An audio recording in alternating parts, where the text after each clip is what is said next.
మనము గోంగూర చట్నీ చేద్దామండి. గోంగూర చట్నీకి కొంతమంది మిరపకాయలు ఏం చేస్తారంటే గోంగూరలోనే మిరపకాయలు కూడా వేసి ఉడికించుకుంటారు. కానీ ఆ టేస్ట్ కంటే ఇప్పుడు మనం మిరపకాయలు వేపుకుందామండి.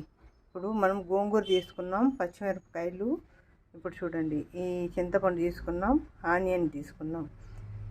ఇప్పుడు తిరగమాతలో ఇప్పుడు కొద్దిగా ఆయిల్ వేసానండి. ఆయిల్ వేసాను. ఇప్పుడు చూడండి కొద్దిగా జీలకర్ర వేస్తున్నా. కొద్దిగా జీలకర్ర వేసి కొద్దిగా చూడండి ఇంతే మెంతులు, కొంచెం మెంతులు, కొద్దిగా ఆవాలు, కొంచెం మినపప్పు, కొంచెం శనగపప్పు. ఇప్పుడు చూడండి ఇవి బాగా వేయించున్నాయి కదా. ఇప్పుడు మనం మిరపకాయలు వేసుకున్నాం. 15 మిరపకాయలు తీసుకున్నామండి. ఒక కట్ట గోంగూరకి పెద్ద కట్ట అండి. ఇది ఒక పెద్ద కట్ట గోంగూర. నేను 15 మిరపకాయలు తీసుకున్నాను. ఇలా ఫ్రై చేసుకున్నాం అనుకోండి మంచిగా బాగుంటుంది, టేస్ట్ బాగుంటుంది. కొంతమంది ఉడికిచ్చి చేసుకుంటారు, ఆ టేస్ట్ వేరేగా ఉంటుంది, ఈ టేస్ట్ వేరేగా ఉంటుంది.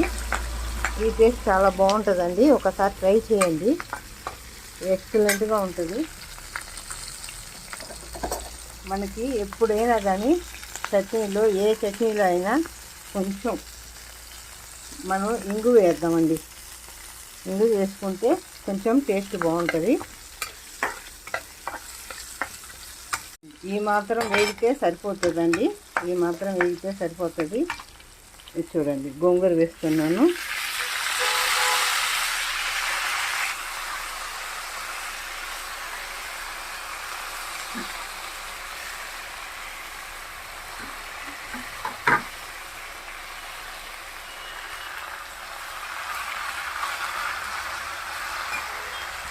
గోంగూర వేసిన తర్వాత కొంచెం పసుపు వేసుకోండి, బాగుంటుంది.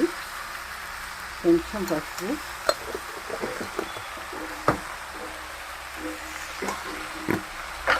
కొంచెం ఉప్పు